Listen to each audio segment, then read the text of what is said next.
mic. Yeah. All I need is one mic. Yeah. All I need is one mic. Hey everybody, welcome back to One Mic, where I watch shit so you don't have to. And today I'm here to talk about Season 6, Episode 13, the series finale of AMC's Better Call Saul, entitled Saul Gone. The title is clearly a play on the name Saul Goodman. We found out earlier in the series run that it's kind of a play on the phrase "It's all good, man." So this title, Saul Gone, is a play on that. It's kind of meant to sound like it's all gone. Pretty clever. I think they nailed the connecting threads there. And it's fitting for the finale too, right? You know, it's the last episode. He does end up quite literally gone. So really great title. But I'm not going to talk about everything that's satisfying about this episode, every satisfying piece of closure. We'd be here for 45 minutes like we were with my Westworld video, which is entirely different than this one is going to be. But I'm not going to go through everything, but I want to talk about the big things that we did experience and a lot of what this episode did for its characters as well. So I'm going to dive right in. We pick back up with Jimmy right as he's leaving Marion's house. And even before I get rolling, let me talk about Carol Burnett real quick. Like, she has done an amazing job in this guest role as Marion on this show. And before I started, I was doing my notes before I started recording, just, you know, I kind of organized my thoughts over here on this side monitor so that way I can, you know, glance over here and be like, okay, this is what I want to talk about, you know, just so I have everything organized, which is very different from the notes that I have in my phone while I'm watching the show. So while I'm preparing my notes, sometimes I'll look things up, and I found out that Carol Burnett is not going to technically be eligible for the guest appearance Emmy for this show because there's a rule where they can't have appeared in more than 50% of the episodes, and this second half is only 6 episodes, and she appeared in 4, so she won't be eligible for that guest star Emmy, which is a shame because she's been great. But he escapes from her house, and he's on the run. It's an intense scene, being chased by the not being chased by the cops is an understatement. He's got a helicopter looking for him, all that crazy shit. It's a really intense scene. Intense in the sense of, like, I mean, we're nervous for him. I mean, how long have we known this guy? Like, it seems like it's all coming to a close for him. All the walls are closing in. There's a helicopter chasing him. Like, I was feeling pretty nervous for him. Like, man, this is crazy intense right now. I don't know what's gonna happen. He hides in a dumpster. I'm thinking, like, man, you always think he's gonna get away with it. So hiding in a dumpster, I'm like, he might end up getting out of here. And he's trying to get one of his burner phones so he can call. I don't know if we know his name, but the vacuum salesman, Robert Forster's character, rest in peace. And he spills, like, his box that has all his stuff, like diamonds, into this garbage dumpster and his money. And the police end up finding him. And I don't know. I think the dumpster thing was like an appropriate nod for him, and an appropriate kind of place for his last stand as well. I mean, it's a dumpster. He's Jimmy McGill. You know, we get it. He's trash. But then also it's kind of like a callback to when he was digging in a dumpster. I think it was for, like, something to do with, like, trying to find, like, some sandpaper papers or something like that, some paperwork. But that's a nice place for him to end his time as a free man, essentially. So he's going to do a plea deal, and I love how this episode, even though it was longer than your average Better Call Saul episode, it never felt slow. They were just moving from one thing to the next, from one thing to... It's like there wasn't a drawn-out thing after he got arrested. It was like he got arrested, now he's in court. Not in court, but he's with lawyers working on this plea deal. And we see Marie Schrader is there, which was... that was something else to see Marie there. And he actually calls her into the room during this negotiation, and he does this whole spiel that sounds like an apology, and it actually turns into, like, this this performance where he essentially says that everything he did it because he was scared of what Walt and Jesse might do if he didn't do whatever he could to make sure that they made as much money as possible and that they stayed as unarrested as possible. And he does this whole spiel. The lawyers ask, like, do you really think that's going to work? And he slips into this incredibly cocky mode. The most cocky I think we've ever seen him. And he's he's going, he doesn't need all of the jurors to believe it. He just needs one. He starts leaning back in his seat, talking about how it's easy for him to just, not easy for him, but it's feasible that he could just convince one person. And he ends up working this deal down to where they run off his list of charges, and it's insane. He ends up working this deal down to where he only ends up getting 7 years, and really, well, 7 years in the plea deal. And it all really revolves around the fact that he did enough to cast doubt, ironically, in the minds of the lawyers there. He cast doubt in their minds about whether or not he could cast doubt into the minds of the jurors. And I thought that was a great utilization of, like, my goal here is to, as a defendant, would be to do enough, or to have my lawyer or himself, if he's representing himself, do enough to cast doubt in the mind of at least one strong-minded juror. And in order to save himself having to do that, he cast doubt in the minds of the officers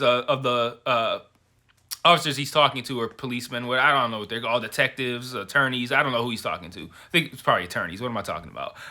It's early. He's talking to attorneys. What the fuck?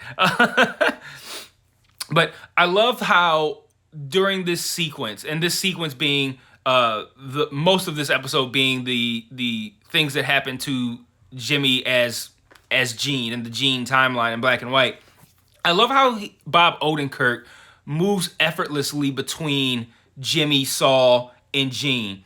He did it so well that there were moments in my notes in my phone where I was seamlessly moving in between characters, not even noticing it. Like, I'd be like, Jimmy did blah blah blah blah blah, Gene said blah blah blah blah blah, and I looked at my notes at maybe 40 minutes through the episode, like, I'm moving in between characters just because he's doing it so easily that it's easy for me to go, okay, this is Jimmy now. And I'm not consciously doing it like, this is Jimmy. I'm just writing Jimmy, blah, blah, blah, blah, blah, blah, Saul, blah, blah, blah, blah, blah. And it was so good how he effortlessly did that. And there's a great moment. I think this is the best example. And I want to point out, even though we see him effortlessly move between these three characters, I do acknowledge that more than likely it wasn't filmed that way. They probably did a bunch of Saul scenes collectively, a bunch of Jimmy scenes collectively, a bunch of Gene scenes collectively, and they just cut them in a way where, this is the finale. Like, they don't record the episodes one by one. They might have recorded the Saul stuff or the Jimmy stuff, several episodes back whenever they were recording stuff for a different episode, just to kind of get them an idea of, like, okay, these are all going to be Saul moments, and they just took one of those moments and plugged it into the end. So I understand that maybe, like, they didn't record the final episode and he had to slip back and forth between these characters, but just the fact that someone edited it together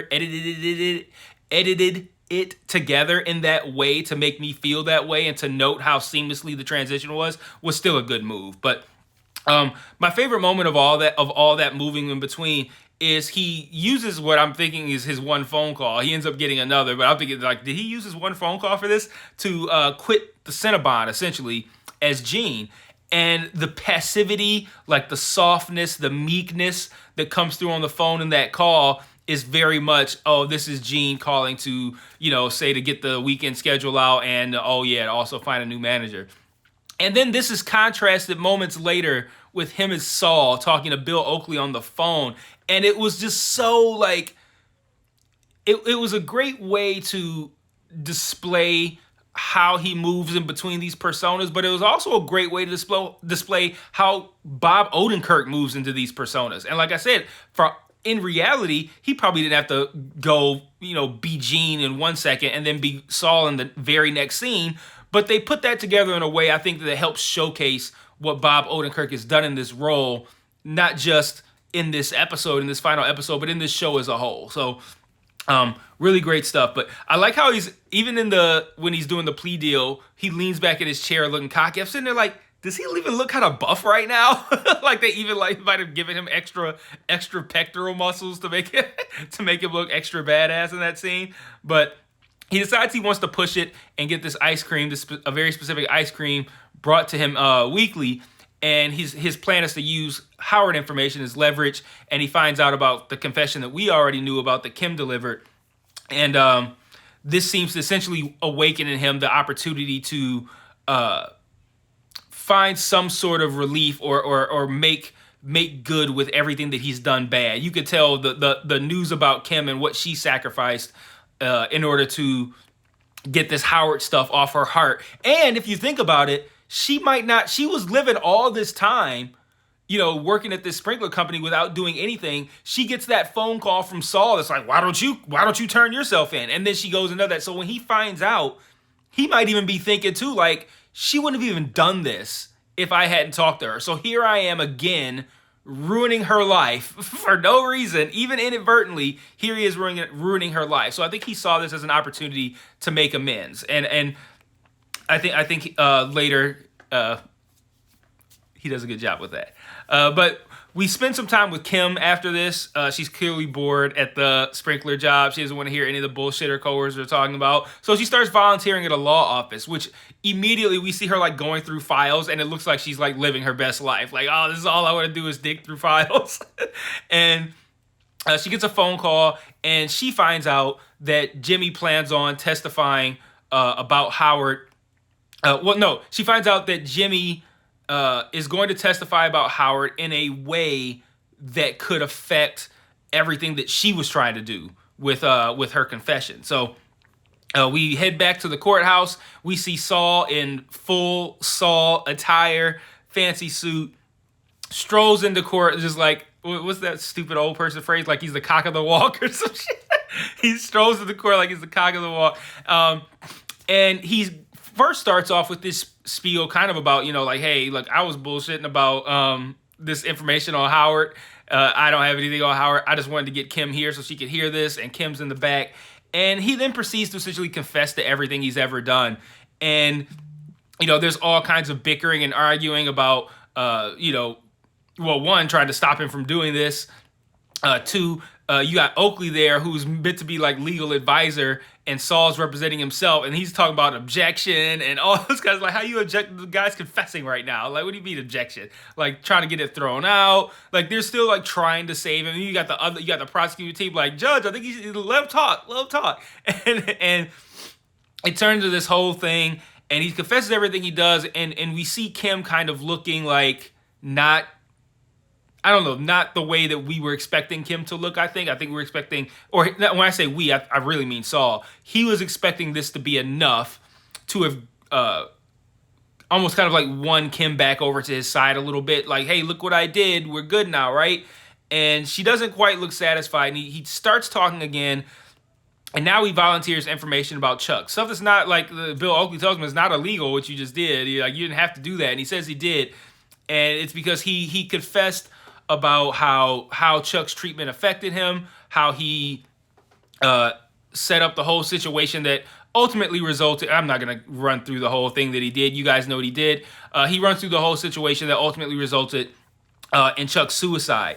And I love how when he was talking about this, they zoomed in on the buzzing exit sign. I thought that was a really nice touch. And that's another thing that was great about this episode is it gave these subtle callbacks to various moments in the series, but not for fan service. Like, they could have, they could have done something dumb where it's like, oh, there's the thing that we recognize from somewhere else. But they gave us these impactful callbacks. And I think putting that buzzing exit sign during Jimmy's monologue about Chuck was probably the best one that they did. It had meaning and that had impact. It wasn't simply just, hey, look at that thing we recognize from that time. So I thought that was really cool. Jimmy ends up going to the exact prison he tried to not go to when he was negotiating his plea deal. But he finds out that all the inmates know him and respect him. Like, they start chanting his name on the bus. I mean, but this is a guy who defended anybody. Like, they probably look at him as a champion for them. Like, no matter what I did, this guy was willing to defend me. And then they probably know who he is. But at this point, like, look at what this guy did for Walt and Jesse, who might be legends in Albuquerque right now. So we don't know.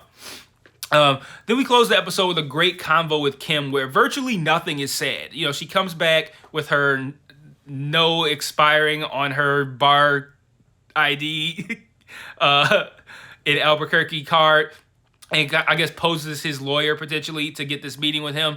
And this great scene where virtually nothing is said. They share a cigarette just like they did on the balcony. We find out that he got 86 years. They spend long scenes kind of like just looking at each other. There's so much that's unsaid but is said through this silence. Through the sharing of the cigarette, the way they kind of just chill there and kind of just like I think everything that they went through, that they put each other through, and then Jimmy's reconciliation attempt. I think all of that, like none of that needs to be said, and they just kind of stand there in that moment, knowing everything that they know, and just kind of appreciate being together again. And I love the final shot of them in that room. It's very film noir because it's black and white because it's the Gene timeline. Him and Kim are leaning up against the wall smoking, and you got light diagonally coming in through like the bars that are on a window. It's such a beautiful shot. And then they follow this up.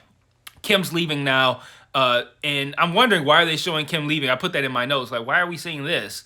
And Jimmy's out there on the basketball court in the yard, and he's looking at her. And there's another great shot. They're she's walking closer to being kind of like in line with him, and she stops and sees him. And I don't remember if he gives her the gun before or after this shot, but he gives her the guns and the pointing guns, by the way. He gives her the guns, and there's a shot, I think right before that, where it shows like this gulf of space between them.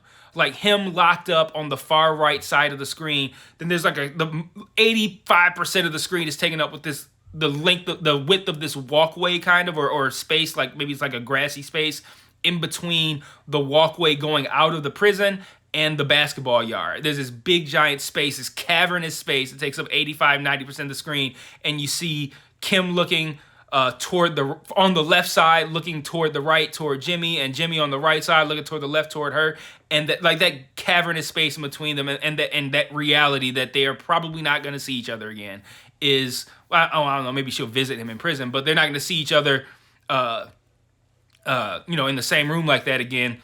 It was a great shot. I loved those closing shots. I loved that closing scene. I felt very pleased to get a final scene between the two of them. And even though it didn't involve much speaking, it said a lot. And I love that scene.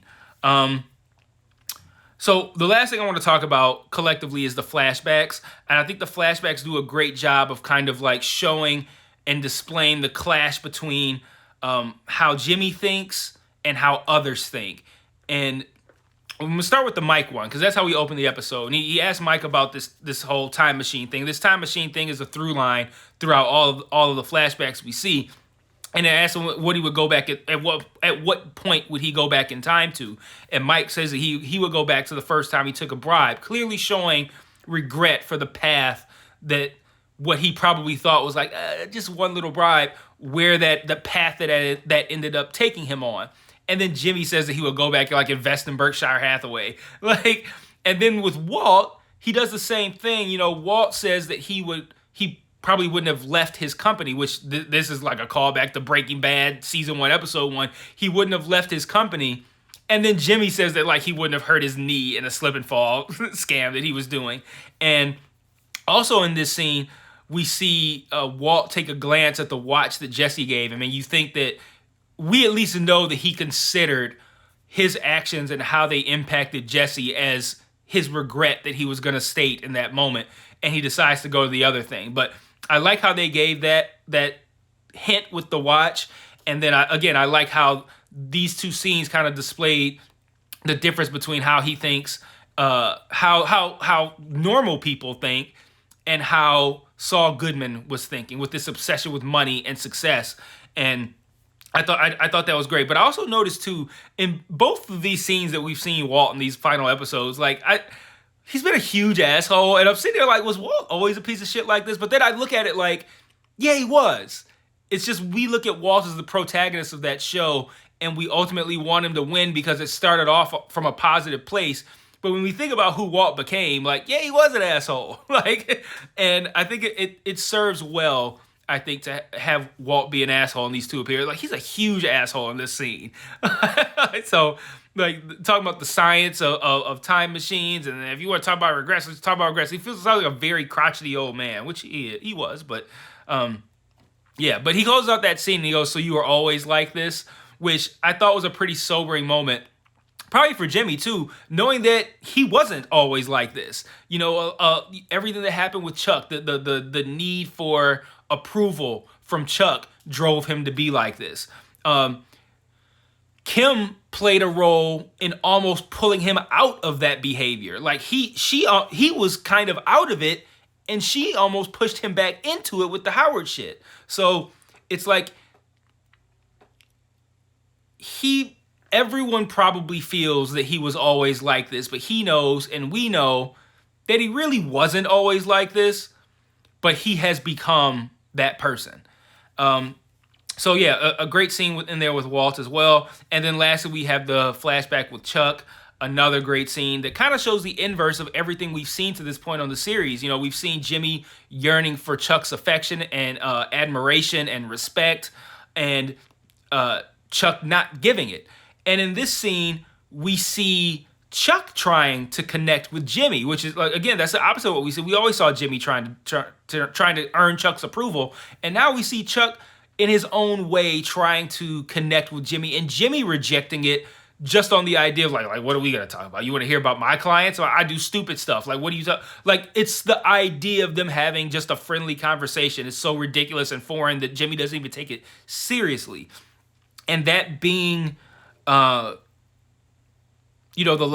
kind of like the last scene. It wasn't quite the last scene. The stuff with Kim is how we ended it, but I think that scene showing that Chuck, in his own way, did make an effort, and you couple that with the fact that just prior to that, when he was doing his confession about Chuck, he says that he could have done better. He could have tried more on that relationship with Chuck, and then we get this scene that gives a perfect example of us seeing that he could have done better in that moment. Like maybe that would have been his date. Like if I could go back to the date where Chuck tried to connect with me and I blew him off, like that would be. Because what if he sits down and has that conversation? Maybe he never becomes Saul Goodman. Maybe he finds a nice job at HHM. It was 3 H's at the time, right?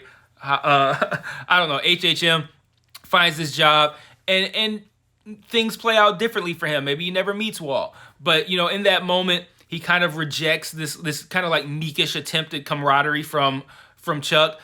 And it plays out how it plays out. And I think that's kind of like a fitting end for this character. I think this episode was a fitting end for this show. We can debate however we like the differences between the two shows, which is better. But I think they're both great in their own equal ways. They're very different types of shows. You think about how Breaking Bad ends in like a hail of gunfire and Walt dead and Jesse chained up in that one warehouse or whatever where he had the thing that was tied to the roof. But how that ends versus how this ends with a virtually wordless, because speechless is muddy. Essentially a wordless sharing of space and emotion between Jimmy and Kim in a black and white scene that's beautifully lit. Like, that's how this ends for this kind of show. And it's fitting. It worked. I'm happy. I'm sure you all are happy too. What a great show. I loved it. I'm sure you all did. And I will see you guys when I see you guys. Let me know what you thought in the comments. And I'll talk to you in there. And until then, peace.